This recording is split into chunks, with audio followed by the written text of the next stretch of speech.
Reed. Anderson. Pippen off the steal. And Armstrong was looking for Purdue. He was looking for that trailer coming down the floor. Took his eyes off the ball, lost the feel for it, turned it over. But to be sure that Minute doesn't get a piece, just put it down inside the net. Then you got a pretty good chance of scoring. Anderson trying to work off the pick. Pippen right with him.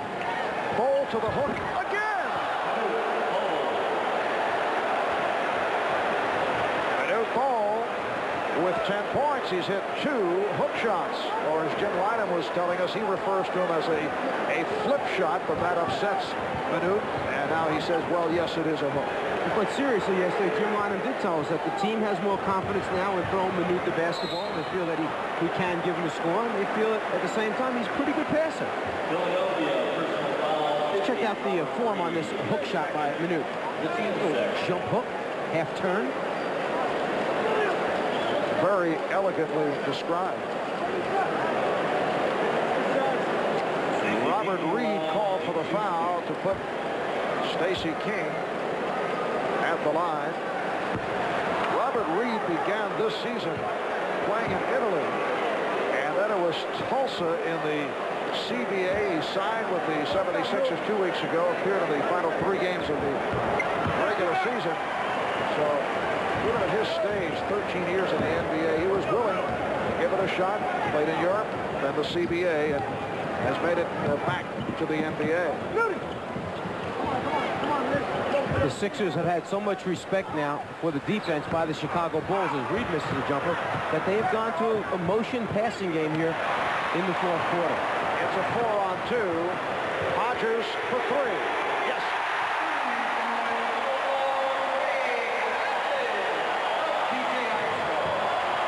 Greg Hodges, winner of the NBA's three-point shooting competition at All-Star Weekend. It's his first from downtown this afternoon, and the Bulls lead by 26. A rare bucket for Armen Gilliam. It is only his 2nd field goal. He has 5. It's tough to have everybody grouped up on the low box area and have the offense work the way you'd like it to. With Bol there, you can isolate him up high. Barkley's out of the game right now, so the box now belongs back to Armen Gilliam. Good play by Gilliam on the deflection. Here's Turner. Bulls lead it 97-75. The one guy that Phil Jackson leaves on the floor with this unit is Scottie Pippen. Give it the stability that it needs to continue to perform.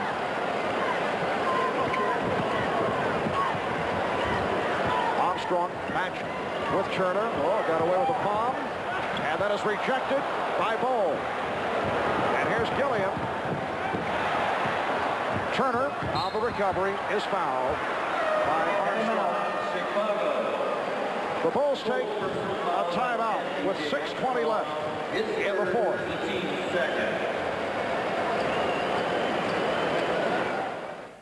Todd, the mysterious murder of Thelma Todd on NBC Sunday. Why not?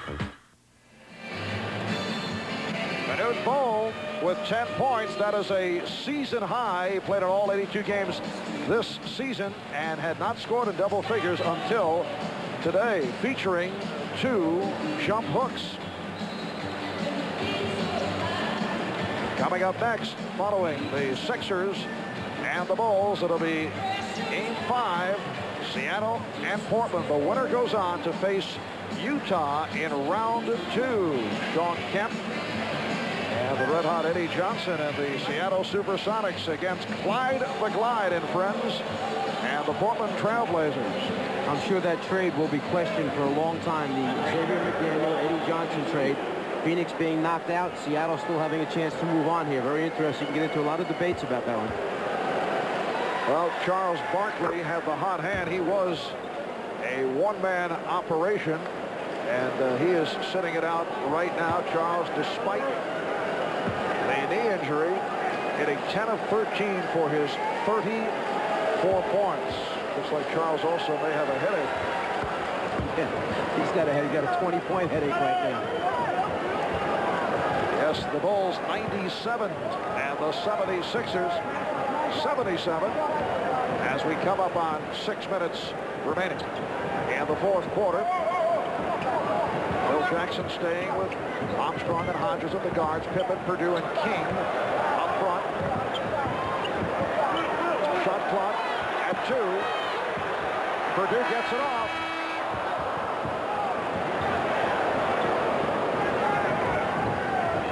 '76ers with Gilliam, Anderson, and Cole on the front line. Reed and Turner at the guards.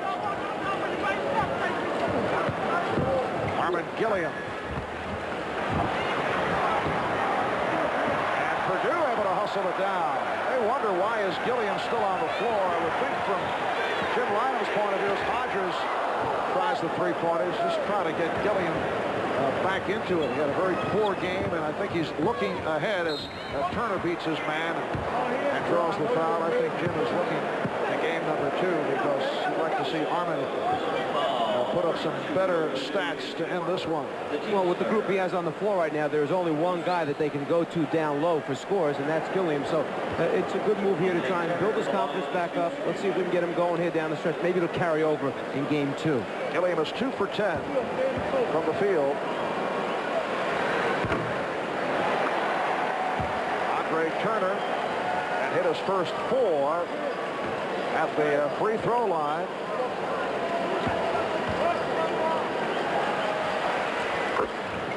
And the Bulls now lead at 97-78. This reminiscent of how the Bulls came out against the Knicks in their first round, although in game 1 they clobbered the Knicks by 41. This one had the makings of a extensive garbage time back in the second quarter when they opened up a huge lead. They led by 20 in the first quarter. The Sixers shooting has been horrendous right throughout. It may be hard for some people to believe that there is a carryover effect from year to year, that teams don't remember and learn lessons from the year before, but the Bulls certainly seem to be on a mission. They learned well from last season. Armstrong held by Turner. Well, a year ago in the playoffs, Chicago Bulls defeated Milwaukee 3-1. Then they beat Philadelphia in 5 and lost to Detroit in 7. The Pistons have eliminated the Bulls from the playoffs 3 straight years. Who do you think the Bulls are rooting for in the matchup? Yes. Coming up, Atlanta. Why, I think it's your former ball club, Mike. The Atlanta Hawks and the Detroit Pistons meeting in a 5th and final game tomorrow as part of our twin bill, opening up with Boston and Indiana. How did you fellows fare against the Bulls last couple of years? Up until last season, we the Hawks almost slipped that we in there. Up until last season, the Hawks had played the Bulls extremely well. Last season, they whitewashed the Bulls and shut them out. It's 98-78 Chicago. They have maintained the huge lead. Manute has gone hook shot mad. The guy can't get a roll. Manute always enjoying the action. We're down to 4 minutes remaining in this fourth quarter.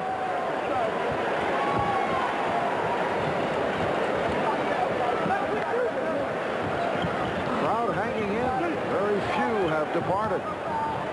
Here's Hodges. Had it knocked away. Turner able to remain in bounds. Anderson had it batted by Pippen. And again, a kick ball is called. So they get the new 24. And now, apparently, Phil Jackson feels it is safe to send Scottie Pippen to the sideline, and he empties the bench. That's Dennis Hobson getting set to check in. Another outstanding day for Pippen. Leads with 24 points, 6 rebounds.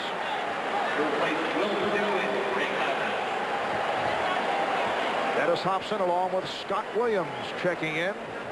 Both rarely used. Scott Williams, a rookie free agent out of North Carolina.